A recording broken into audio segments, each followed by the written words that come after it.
The Gate of Power. Is death a personage, Don Juan? I asked as I sat down on the porch. There was an air of bewilderment in Don Juan's look.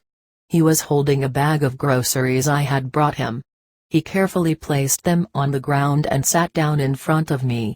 I felt encouraged and explained that I wanted to know if death was a person, or like a person, when it watched a warrior's last dance. What difference does it make? Don Juan asked. I told him that the image was fascinating to me and I want to know how he had arrived at it. How he knew that that was so. It's all very simple, he said. A man of knowledge knows that death is the last witness because he sees. Do you mean that you have witnessed a warrior's last dance yourself? No. One cannot be such a witness. Only death can do that. But I have seen my own death watching me and I have danced to it as though I were dying. At the end of my dance death did not point in any direction, and my place of predilection did not shiver saying goodbye to me. So my time on earth was not up yet and I did not die. When all that took place, I had limited power and I did not understand the designs of my own death, thus I believed I was dying. Was your death like a person? You're a funny bird. You think you are going to understand by asking questions. I don't think you will, but who am I to say? Death is not like a person. It is rather a presence. But one may also choose to say that it is nothing and yet it is everything. One will be right on every count. Death is whatever one wishes. I am at ease with people, so death is a person for me. I am also given to mysteries, so death has hollow eyes for me. I can look through them. They are like two windows and yet they move, like eyes move. And so I can say that death with its hollow eyes looks at a warrior while he dances for the last time on earth. But is that so only for you, Don Juan, or is it the same for other warriors? It is the same for every warrior that has a dance of power, and yet it is not. Death witnesses a warrior's last dance, but the manner in which a warrior sees his death is a personal matter. It could be anything, a bird, a light, a person, a bush, a pebble, a piece of fog, or an unknown presence. Don Juan's images of death disturbed me. I could not find adequate words to voice my questions and I stammered. He stared at me, smiling, and coaxed me to speak up. I asked him if the manner in which a warrior saw his death depended on the way he had been brought up. I used the Yuma and Yaqui Indians as examples. My own idea was that culture determined the way in which one would envision death. It doesn't matter how one was brought up, he said. What determines the way one does anything is personal power. A man is only the sum of his personal power, and that sum determines how he lives and how he dies. What is personal power?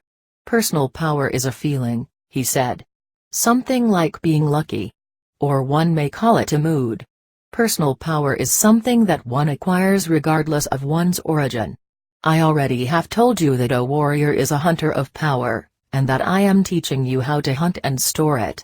The difficulty with you, which is the difficulty with all of us, is to be convinced. You need to believe that personal power can be used and that it is possible to store it, but you haven't been convinced so far. I told him that he had made his point and that I was as convinced as I would ever be. He laughed.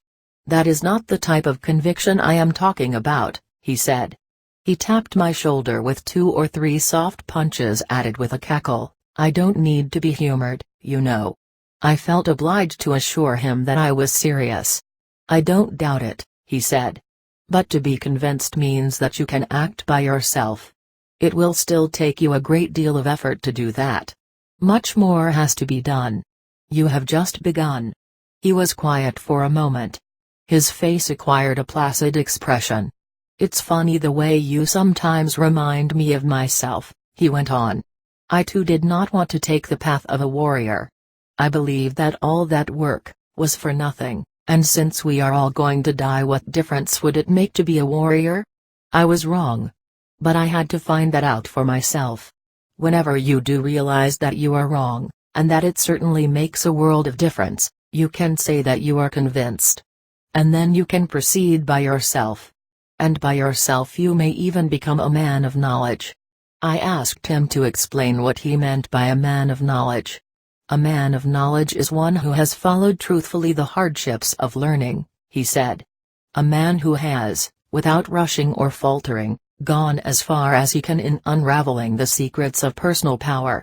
He discussed the concept in brief terms and then discarded it as a topic of conversation, saying that I should only be concerned with the idea of storing personal power.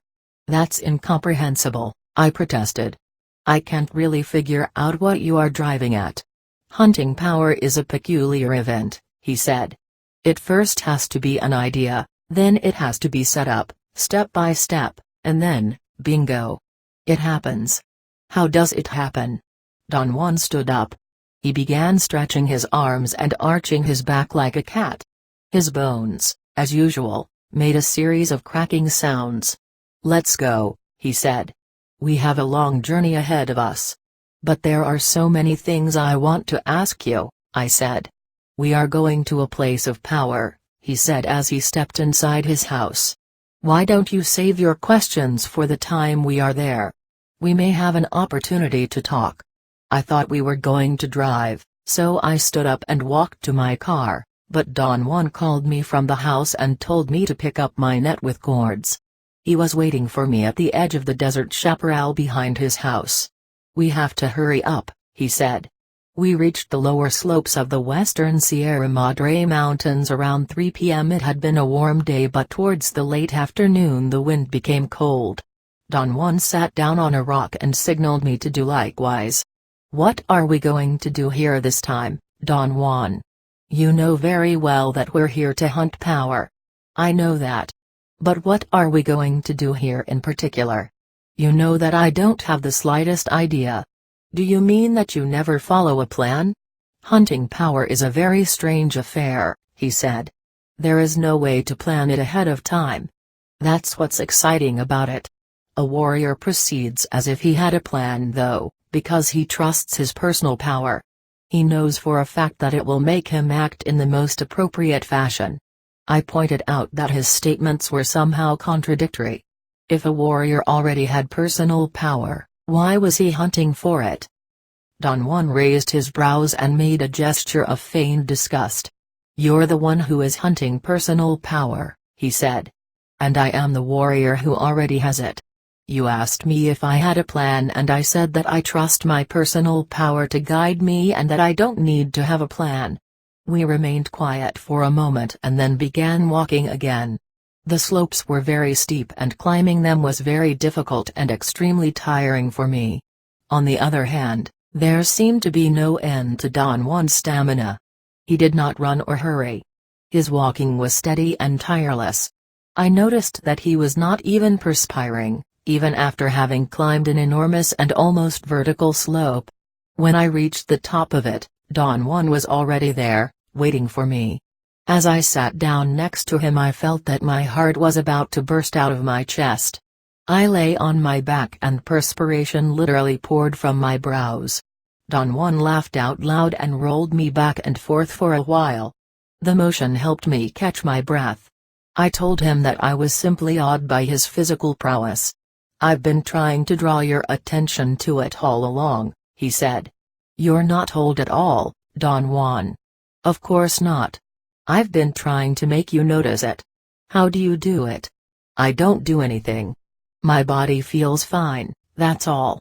I treat myself very well, therefore, I have no reason to feel tired or ill at ease. The secret is not in what you do to yourself but rather in what you don't do. I waited for an explanation. He seemed to be aware of my incapacity to understand. He smiled knowingly and stood up. This is a place of power, he said. Find a place for us to camp here on this hilltop. I began to protest. I wanted him to explain what I should not do to my body. He made an imperative gesture. Cut the guff, he said softly. This time just act for a change. It doesn't matter how long it takes you to find a suitable place to rest. It might take you all night. It is not important that you find the spot either, the important issue is that you try to find it. I put away my writing pad and stood up.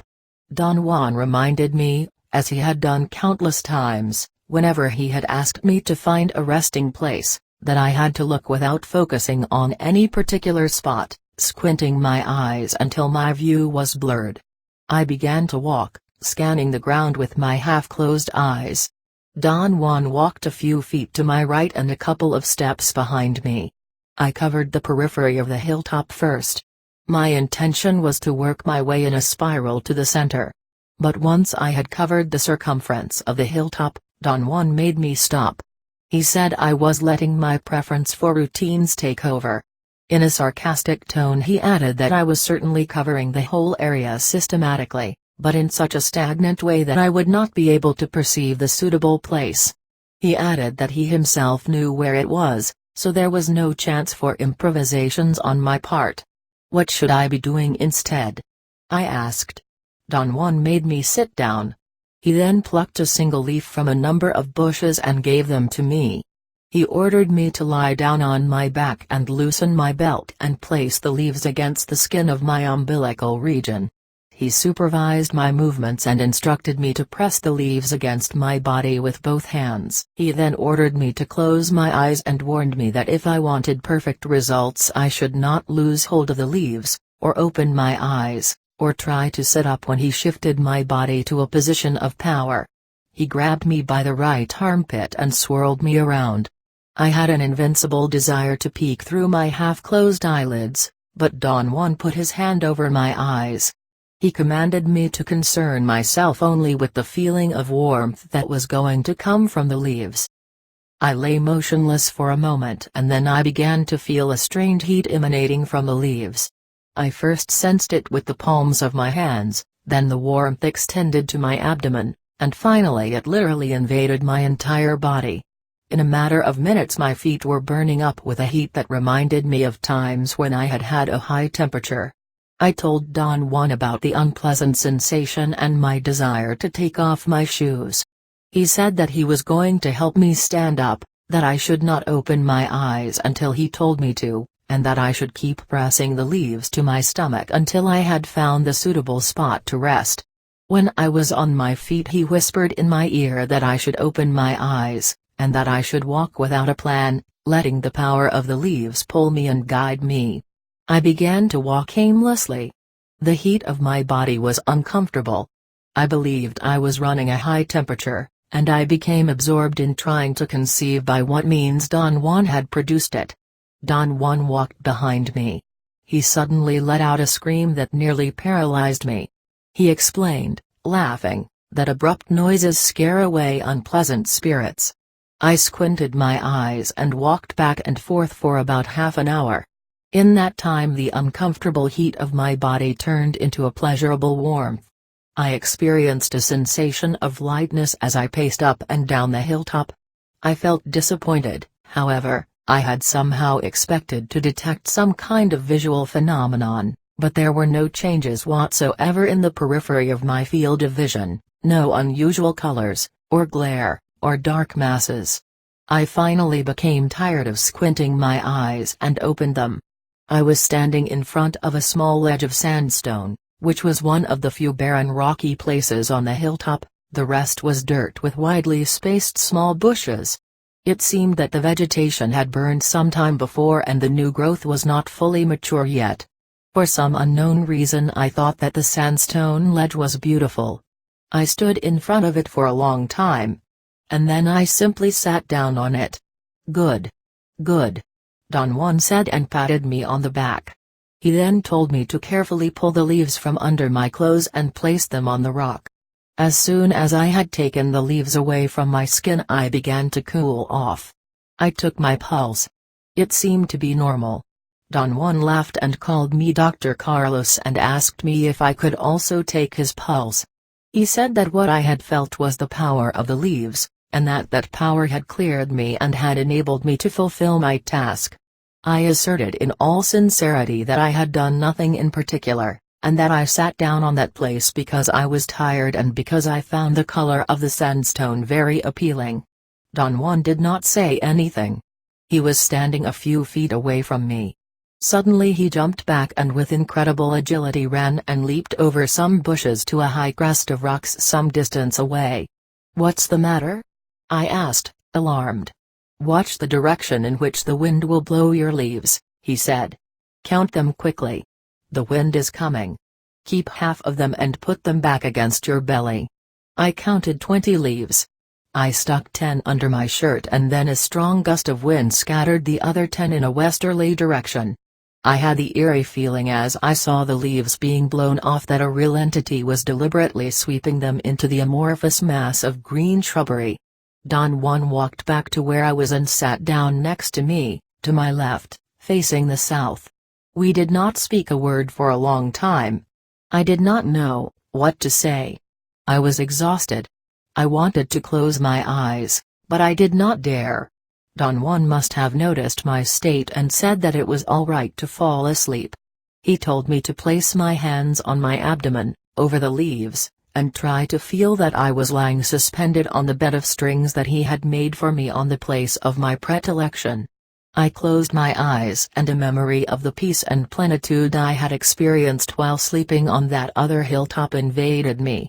I wanted to find out if I could actually feel I was suspended, but I fell asleep. I woke up just before the sunset. Sleeping had refreshed and invigorated me. Don Juan had also fallen asleep. He opened his eyes at the same time I did. It was windy but I did not feel cold. The leaves on my stomach seemed to have acted as a furnace, a heater of some sort. I examined the surroundings. The place I had selected to rest was like a small basin. One could actually sit on it as on a long couch. There was enough of a rock wall to serve as a backrest. I also found out that Don Juan had brought my writing pads and placed them underneath my head. "You found the right place," he said, smiling. "And the whole operation took place as I had told you it would. Power guided you here without any plan on your part." "What kind of leaves did you give me?" I asked. The warmth that had radiated from the leaves and had kept me in such a comfortable state, without any blankets or extra thick clothing, was indeed an absorbing phenomenon for me. "They were just leaves," Don Juan said. "Do you mean that I could grab leaves from any bush and they would produce the same effect on me?" "No. I don't mean that you yourself can do that. You have no personal power. I mean that any kind of leaves would help you, providing that the person who gives them to you has power. What helped you today was not the leaves but power." "Your power, Don Juan?" "I suppose you could say that it was my power, although that is not really accurate. Power does not belong to anyone. Some of us may gather it and then it could be given directly to someone else. You see, the key to stored power is that it can be used only to help someone else store power." I asked him if that meant that his power was limited only to helping others. Don Juan patiently explained that he could use his personal power however he pleased, in anything he himself wanted, but when it came to giving it directly to another person, it was useless unless that person utilized it for his own search of personal power. "Everything a man does hinges on his personal power," Don Juan went on. "Therefore, for one who doesn't have any, the deeds of a powerful man are incredible. It takes power to even conceive what power is. This is what I have been trying to tell you all along. But I know you don't understand, not because you don't want to but because you have very little personal power." "What should I do, Don Juan?" "Nothing. Just proceed as you are now. Power will find a way." He stood up and turned around in a complete circle, staring at everything in the surroundings. His body moved at the same time his eyes moved. The total effect was that of a hieratic mechanical toy that turned in a complete circle in a precise and unaltered movement. I looked at him with my mouth open. He hid a smile, cognizant of my surprise. "Today you are going to hunt power in the darkness of the day," he said and sat down. "I beg your pardon?" "Tonight you'll venture into those unknown hills. In the darkness they are not hills." "What are they?" "They are something else. Something unthinkable for you, since you have never witnessed their existence." "What do you mean, Don Juan? You always scare me with that spooky talk." He laughed and kicked my calf softly. "The world is a mystery," he said. "And it is not at all as you picture it." He seemed to reflect for a moment. His head bobbed up and down with a rhythmical shake, then he smiled and added, "Well, it is also as you picture it, but that's not all there is to the world. There is much more to it. You have been finding that out all along, and perhaps tonight you will add one more piece." His tone sent a chill through my body. "What are you planning to do?" I asked. "I don't plan anything. All is decided by the same power that allowed you to find this spot." Don Juan got up and pointed to something in the distance. I assumed that he wanted me to stand up and look. I tried to jump to my feet, but before I had fully stood up, Don Juan pushed me down with great force. "I didn't ask you to follow me," he said in a severe voice. Then he softened his tone and added, "You're going to have a difficult time tonight, and you will need all the personal power you can muster. Stay where you are and save yourself for later." He explained that he was not pointing at anything but just making sure that certain things were out there. He assured me that everything was all right and said that I should sit quietly and get busy, because I had a lot of time to write before total darkness had set in the land. His smile was contagious and very comforting. "But what are we going to do, Don Juan?" He shook his head from side to side in an exaggerated gesture of disbelief. "Right," he commanded me and turned his back to me. There was nothing else for me to do. I worked on my notes until it was too dark to write. Don Juan maintained the same position all the time I was working. He seemed to be absorbed in staring into the distance towards the west. But as soon as I stopped he turned to me and said in a joking tone that the only ways to shut me up were to give me something to eat, or make me write, or put me to sleep. He took a small bundle from his knapsack and ceremoniously opened it. It contained pieces of dry meat. He handed me a piece and took another for himself and began to chew on it. He casually informed me that it was power food, which both of us needed on that occasion. I was too hungry to think about the possibility that the dry meat may have contained a psychotropic substance. We ate in complete silence until there was no more meat, and by that time it was quite dark. Don Juan stood up and stretched his arms and back. He suggested I should do the same. He said it was a good practice to stretch the entire body after sleeping, sitting, or walking. I followed his advice and some of the leaves I had kept under my shirt slid through the legs of my pants. I wondered if I should try to pick them up, but he said to forget about it, that there was no longer any need for them and that I should let them fall as they might. Then Don Juan came very close to me and whispered in my right ear that I was supposed to follow him at very close range and imitate everything he did. He said that we were safe on the spot where we stood, because we were, so to speak, at the edge of the night. "This is not the night," he whispered, stomping on the rock where we were standing. "The night is out there." He pointed to the darkness all around us. He then checked my carrying net to see if the food gourds and my writing pads were secured and in a soft voice said that a warrior always made sure that everything was in proper order, not because he believed that he was going to survive the ordeal he was about to undertake, but because that was part of his impeccable behavior. Instead of making me feel relieved, his admonitions created the complete certainty that my doom was approaching. I wanted to weep. Don Juan was, I was sure, completely aware of the effect of his words. "Trust your personal power," he said in my ear. "That's all one has in this whole mysterious world." He pulled me gently and we started to walk. He took the lead a couple of steps ahead of me.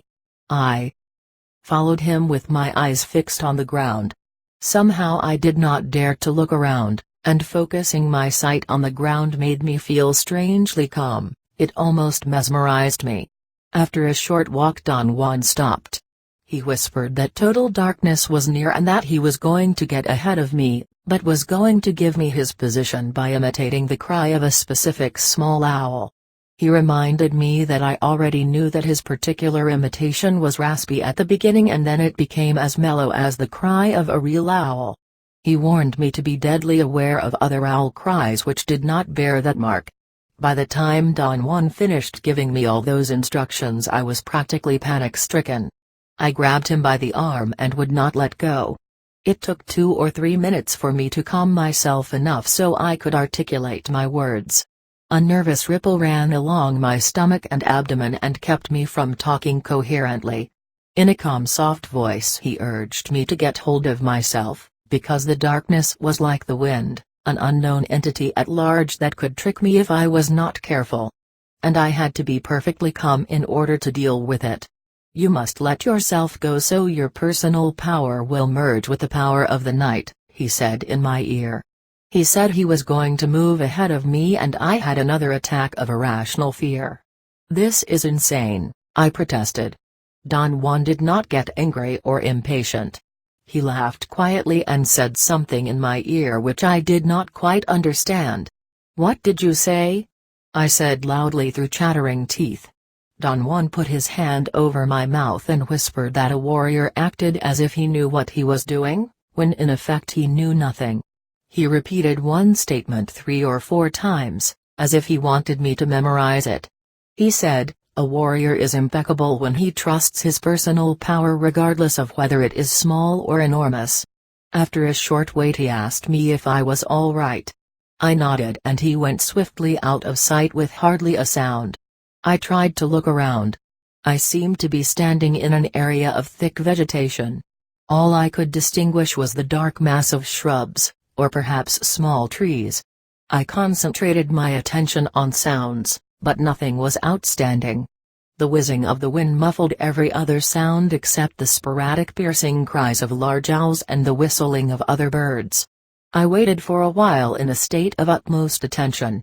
And then came the raspy prolonged cry of a small owl. I had no doubt it was Don Juan. It came from a place behind me. I turned around and began to walk in that direction. I moved slowly because I felt inextricably encumbered by the darkness. I walked for perhaps 10 minutes. Suddenly some dark mass jumped in front of me. I screamed and fell backward on my seat. My ears began buzzing. The fright was so great that it cut my wind. I had to open my mouth to breathe.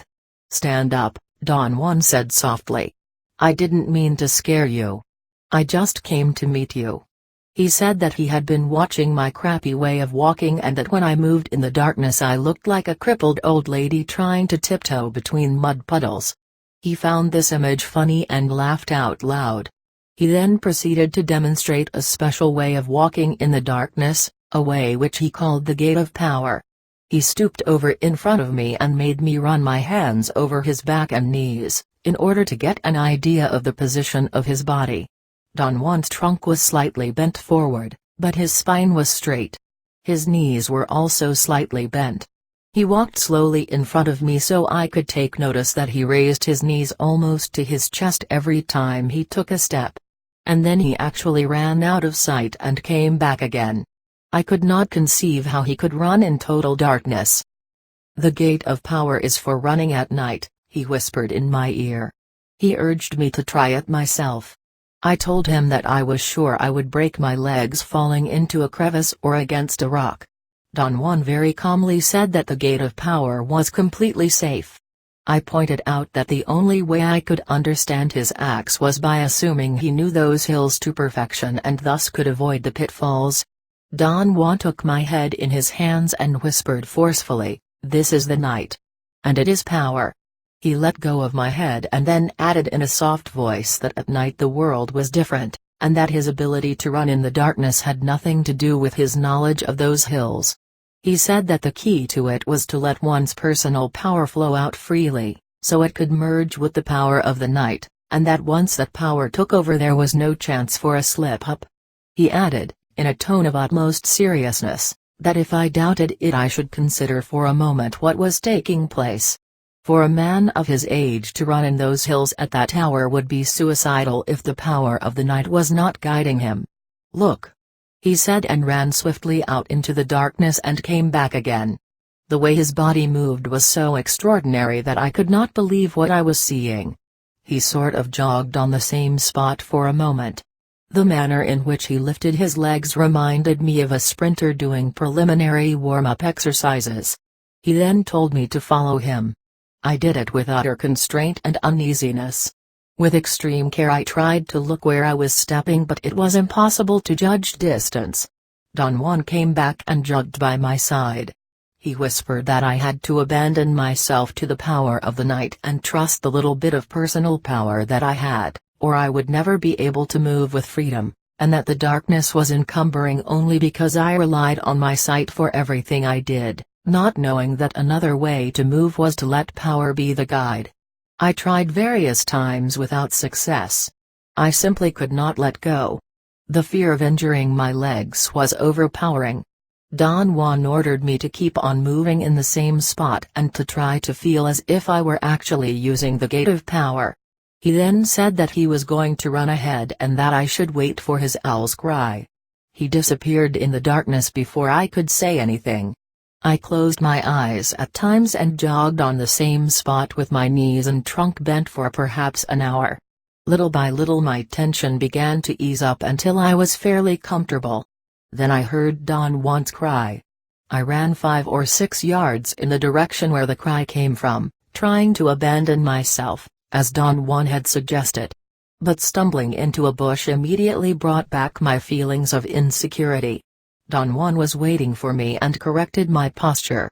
He insisted I should first curl my fingers against my palms, stretching out the thumb and index of each hand. Then he said that in his opinion I was just indulging myself in my feelings of inadequacy, since I knew for a fact I could always see fairly well, no matter how dark the night was, if I did not focus on anything but kept scanning the ground right in front of me. The gate of power was similar to finding a place to rest. Both entailed a sense of abandon, and a sense of trust. The gate of power required that one keep the eyes on the ground directly in front, because even a glance to either side would produce an alteration in the flow of movement. He explained that bending the trunk forward was necessary in order to lower the eyes, and the reason for lifting the knees up to the chest was because the steps had to be very short and safe. He warned me that I was going to stumble a great deal at first, but he assured me that with practice I could run as swiftly and as safely as I could in the daytime. For hours I tried to imitate his movements and get into the mood he recommended. He would very patiently jog on the same spot in front of me, or he would take off in a short run and return to where I was, so I could see how he moved. He would even push me and make me run a few yards. Then he took off and called me with a series of owl cries. In some inexplicable way I moved with an unexpected degree of self-confidence. To my knowledge I had done nothing to warrant that feeling, but my body seemed to be cognizant of things without thinking about them. For example, I could not really see the jagged rocks in my way, but my body always managed to step on the edges and never in the crevices, except for a few mishaps when I lost my balance because I became distracted. The degree of concentration needed to keep scanning the area directly in front had to be total. As Don Juan had warned me, any slight glance to the side or too far ahead altered the flow. I located Don Juan after a long search. He was sitting by some dark shapes that seemed to be trees. He came towards me and said that I was doing very well, but it was time to quit because he had been using his whistle long enough and was sure that by then it could be imitated by others. I agreed that it was time to stop. I was nearly exhausted by my attempts. I felt relieved and asked him who would imitate his cry. Powers, allies, spirits, who knows? He said in a whisper. He explained that those entities of the night usually made very melodious sounds but were at a great disadvantage in reproducing the raspiness of human cries or bird whistling. He cautioned me to always stop moving if I ever heard such a sound and to keep in mind all he had said, because at some other time I might need to make the proper identification. In a reassuring tone he said that I had a very good idea what the gate of power was like, and that in order to master it I needed only a slight push, which I could get on another occasion when we ventured again into the night. He patted me on the shoulder and announced that he was ready to leave. "Let's get out of here," he said and began running. "Wait. Wait!" I screamed frantically. "Let's walk." Don Juan stopped and took off his hat. "Golly," he said in a tone of perplexity. "We're in a fix. You know that I cannot walk in the dark. I can only run. I'll break my legs if I walk." I had the feeling he was grinning when he said that, although I could not see his face. He added in a confidential tone that he was too old to walk and the little bit of the gait of power that I had learned that night had to be stretched to meet the occasion. "If we don't use the gait of power we will be mowed down like grass," he whispered in my ear. "By whom?" "There are things in the night that act on people," he whispered in a tone that sent chills through my body. He said that it was not important that I keep up with him, because he was going to give repeated signals of 4 owl cries at a time so I could follow him. I suggested that we should stay in those hills until dawn and then leave. He retorted in a very dramatic tone that to stay there would be suicidal, and even if we came out alive, the night would have drained our personal power to the point that we could not avoid being the victims of the first hazard of the day. "Let's not waste any more time," he said with a note of urgency in his voice.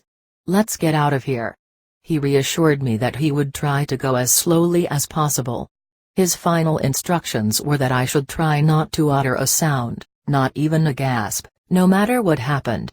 He gave me the general direction we were going to go in and began running at a markedly slower pace. I followed him, but no matter how slow he moved I could not keep up with him, and he soon disappeared in the darkness ahead of me. After I was alone I became aware that I had adopted a fairly fast walk without realizing it. And that came as a shock to me. I tried to maintain that pace for a long while and then I heard Don Juan's call a little bit to my right. He whistled 4 times in succession. After a very short while I again heard his owl cry, this time to my far right. In order to follow it I had to make a 45-degree turn. I began to move in the new direction, expecting that the other 3 cries of the set would give me a better orientation. I heard a new whistle, which placed Don Juan almost in the direction where we had started. I stopped and listened. I heard a very sharp noise a short distance away. Something like the sound of 2 rocks being struck against each other. I strained to listen and detected a series of soft noises, as if 2 rocks were being struck gently. There was another owl's cry and then I knew what Don Juan had meant. There was something truly melodious about it. It was definitely longer and even more mellow than a real owl's. I felt a strange sensation of fright. My stomach contracted as if something were pulling me down from the middle part of my body. I turned around and started to semi-jog in the opposite direction. I heard a faint owl cry in the distance. There was a rapid succession of 3 more cries. They were Don Juan's. I ran in their direction. I felt that he must have then been a good quarter of a mile away and if he kept up that pace I would soon be inextricably alone in those hills. I could not understand why Don Juan would run ahead, when he could have run around me, if he needed to keep that pace. I noticed then that there seemed to be something moving with me to my left. I could almost see it in the extreme periphery of my visual field. I was about to panic, but a sobering thought crossed my mind. I could not possibly see anything in the dark. I wanted to stare in that direction but I was afraid to lose my momentum. Another owl cry jolted me out of my deliberations. It came from my left. I did not follow it because it was without a doubt the most sweet and melodious cry I had ever heard. It did not frighten me though. There was something very appealing, or perhaps haunting, or even sad about it. Then a very swift dark mass crossed from left to right ahead of me. The suddenness of its movements made me look ahead. I lost my balance and crashed noisily against some shrubs. I fell down on my side and then I heard the melodious cry a few steps to my left. I stood up, but before I could start moving forward again there was another cry, more demanding and compelling than the first. It was as if something there wanted me to stop and listen. The sound of the owl cry was so prolonged and gentle that it eased my fears. I would have actually stopped had I not heard at that precise moment Don Juan's 4 raspy cries. They seemed to be nearer. I jumped and took off in that direction. After a moment I noticed again a certain flicker or a wave in the darkness to my left. It was not a sight proper, but rather a feeling, and yet I was almost sure I was perceiving it with my eyes. It moved faster than I did, and again it crossed from left to right, making me lose my balance. This time I did not fall down, and strangely enough not falling down annoyed me. I suddenly became angry and the incongruency of my feelings threw me into true panic. I tried to accelerate my pace. I wanted to give out an owl cry myself to let Don Juan know where I was, but I did not dare to disobey his instructions. At that moment some gruesome thing came to my attention. There was actually something like an animal to my left, almost touching me. I jumped involuntarily and veered to my right. The fright almost suffocated me. I was so intensely gripped by fear that there were no thoughts in my mind as I moved in the darkness as fast as I could. My fear seemed to be a bodily sensation that had nothing to do with my thoughts. I found that condition very unusual. In the course of my life, my fears had always been mounted on an intellectual matrix and had been engendered by threatening social situations, or by people behaving towards me in dangerous ways. This time, however, my fear was a true novelty. It came from an unknown part of the world and hit me in an unknown part of myself. I heard an owl cry very close and slightly to my left. I could not catch the details of its pitch, but it seemed to be Don Juan's. It was not melodious. I slowed down. Another cry followed. The raspiness of Don Juan's whistles was there, so I moved faster. A third whistle came from a very short distance away. I could distinguish a dark mass of rocks or perhaps trees. I heard another owl's cry and I thought that Don Juan was waiting for me because we were out of the field of danger. I was almost at the edge of the darker area when a fifth cry froze me on the spot. I strained to see ahead into the dark area, but a sudden rustling sound to my left made me turn around in time to notice a black object, blacker than the surroundings, rolling or sliding by my side. I gasped and jumped away. I heard a clicking sound, as if someone were smacking his lips, and then a very large dark mass lurched out of the darker area. It was square, like a door, perhaps 8 to 10 feet high. The suddenness of its appearance made me scream. For a moment my fright was all out of proportion, but a second later I found myself awesomely calm, staring at the dark shape. My reactions were, as far as I was concerned, another total novelty. Some part of myself seemed to pull me towards the dark area with an eerie insistence, while another part of me resisted. It was as if I wanted to find out for sure on the one hand, and on the other I wanted to run hysterically out of there. I barely heard Don Juan's owl cries. They seemed to be very close by and they seemed to be frantic. They were longer and raspier, as though he was whistling while he ran towards me. Suddenly I seemed to regain control of myself and was able to turn around, and for a moment I ran just as Don Juan had been wanting me to. "Don Juan!" I shouted when I found him. He put his hand on my mouth and signaled me to follow, and we both jogged at a very comfortable pace until we came to the sandstone ledge where we had been before. We sat in absolute silence on the ledge for about an hour, until dawn. Then we ate food from the gourds. Don Juan said that we had to remain on the ledge until midday, and that we were not going to sleep at all but were going to talk as if nothing was out of the ordinary. He asked me to relate in detail everything that had happened to me from the moment he had left me. When I concluded my narration he stayed quiet for a long time. He seemed to be immersed in deep thought. "It doesn't look too good," he finally said. "What happened to you last night was very serious, so serious that you cannot venture into the night alone anymore. From now on the entities of the night won't leave you alone." "What happened to me last night, Don Juan?" "You stumbled on some entities which are in the world, and which act on people. You know nothing about them because you have never encountered them. Perhaps it would be more proper to call them entities of the mountains. They don't really belong to the night. I call them entities of the night because one can perceive them in the darkness with greater ease. They are here, around us at all times. In daylight, however, it is more difficult to perceive them, simply because the world is familiar to us, and that which is familiar takes precedence. In the darkness, on the other hand, Everything is equally strange and very few things take precedence, so we are more susceptible to those entities at night. But are they real, Don Juan? Of course. They are so real that ordinarily they kill people, especially those who stray into the wilderness and have no personal power. If you knew they were so dangerous, why did you leave me alone there? There is only one way to learn, and that way is to get down to business. To only talk about power is useless. If you want to know what power is, and if you want to store it, you must tackle everything yourself. The road of knowledge and power is very difficult and very long. You may have noticed that I have not let you venture into the darkness by yourself until last night. You did not have enough power to do that. Now you do have enough to wage a good battle, but not enough to stay in the dark by yourself. What would happen if I did? You'll die. The entities of the night will crush you like a bug. Does that mean that I cannot spend a night by myself? You can spend the night by yourself in your bed, but not in the mountains. What about the flatlands?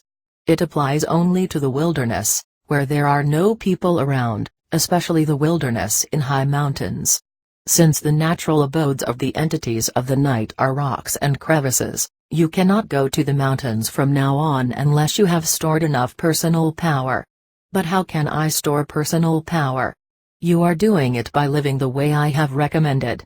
Little by little you are plugging all your points of drainage. You don't have to be deliberate about it, because power always finds a way. Take me as an example. I didn't know I was storing power when I first began to learn the ways of a warrior. Just like you, I thought I wasn't doing anything in particular, but that was not so. Power has the peculiarity of being unnoticeable when it is being stored. I asked him to explain how he had arrived at the conclusion that it was dangerous for me to stay by myself in the darkness. The entities of the night moved along your left, he said. They were trying to merge with your death. Especially the door that you saw. It was an opening, you know, and it would have pulled you until you had been forced to cross it. And that would have been your end. I mentioned, in the best way I could, that I thought it was very strange that things always happened when he was around, and that it was as if he had been concocting all the events himself. The times I had been alone in the wilderness at night had always been perfectly normal and uneventful. I had never experienced shadows or strange noises. In fact, I had never been frightened by anything. Don Juan chuckled softly and said that everything was proof he had enough personal power to call a myriad of things to his aid. I had the feeling he perhaps was hinting that he actually had called on some people as his confederates. Don Juan seemed to have read my thoughts and laughed out loud. "Don't tax yourself with explanations," he said. "What I said makes no sense to you, simply because you still don't have enough personal power. Yet you have more than when you started, so things have begun to happen to you. You already had a powerful encounter with the fog and lightning. It is not important that you understand what happened to you that night. What's important is that you have acquired the memory of it. The bridge and everything else you saw that night will be repeated someday when you have enough personal power. For what purpose would all that be repeated, Don Juan? I don't know. I am not you. Only you can answer that. We are all different. That's why I had to leave you by yourself last night, although I knew it was mortally dangerous. You had to test yourself against those entities. The reason I chose the owl's cry was because owls are the entity's messengers. To imitate the cry of an owl brings them out. They became dangerous to you not because they are naturally malevolent but because you were not impeccable. There is something in you that is very chintzy and I know what it is. You are just humoring me. You have been humoring everybody all along and, of course, that places you automatically above everyone and everything. But you know yourself that that cannot be so. You are only a man, and your life is too brief to encompass all the wonders and all the horrors of this marvelous world. Therefore, your humoring is chintzy, it cuts you down to a crappy size. I wanted to protest. Don Juan had nailed me, as he had done dozens of times before. For a moment I became angry. But, as it had happened before, Writing detached me enough so I could remain impassive. I think I have a cure for it, Don Juan went on after a long interval. Even you would agree with me if you could remember what you did last night. You ran as fast as any sorcerer only when your opponent became unbearable. We both know that, and I believe I have already found a worthy opponent for you. What are you going to do, Don Juan? He did not answer. He stood up and stretched his body. He seemed to contract every muscle. He ordered me to do the same. You must stretch your body many times during the day, he said. The more times the better, but only after a long period of work or a long period of rest. What kind of opponent are you going to find for me? I asked. Unfortunately, only our fellow men are our worthy opponents, he said. Other entities have no volition of their own, and one must go to meet them and lure them out. Our fellow men, on the contrary, are relentless. We have talked long enough, Don Juan said in an abrupt tone and turned to me. Before we leave, you must do one more thing, the most important of all. I am going to tell you something right now to set your mind at ease about why you are here. The reason you keep on coming to see me is very simple. Every time you have seen me, your body has learned certain things, even against your desire. And finally your body now needs to come back to me to learn more. Let's say that your body knows that it is going to die, even though you never think about it. So I've been telling your body that I too am going to die, and before I do I would like to show your body certain things, things which you cannot give to your body yourself. For example, your body needs fright. It likes it. Your body needs the darkness and the wind. Your body now knows the gate of power and can't wait to try it. Your body needs personal power and can't wait to have it. So let's say then that your body returns to see me because I am its friend. Don Juan remained silent for a long while. He seemed to be struggling with his thoughts.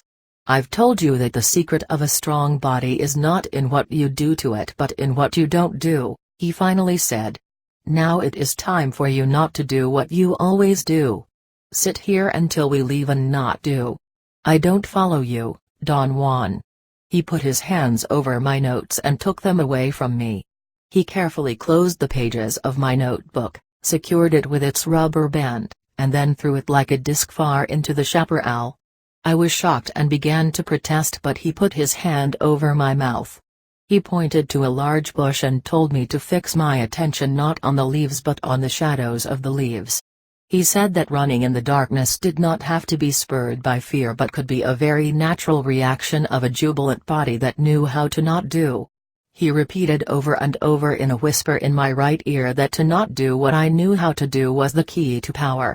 In the case of looking at a tree, what I knew how to do was to focus immediately on the foliage. The shadows of the leaves or the spaces in between the leaves were never my concern. His last admonitions were to start focusing on the shadows of the leaves on one single branch and then eventually work my way to the whole tree, and not to let my eyes go back to the leaves, because the first deliberate step to storing personal power was to allow the body to not do.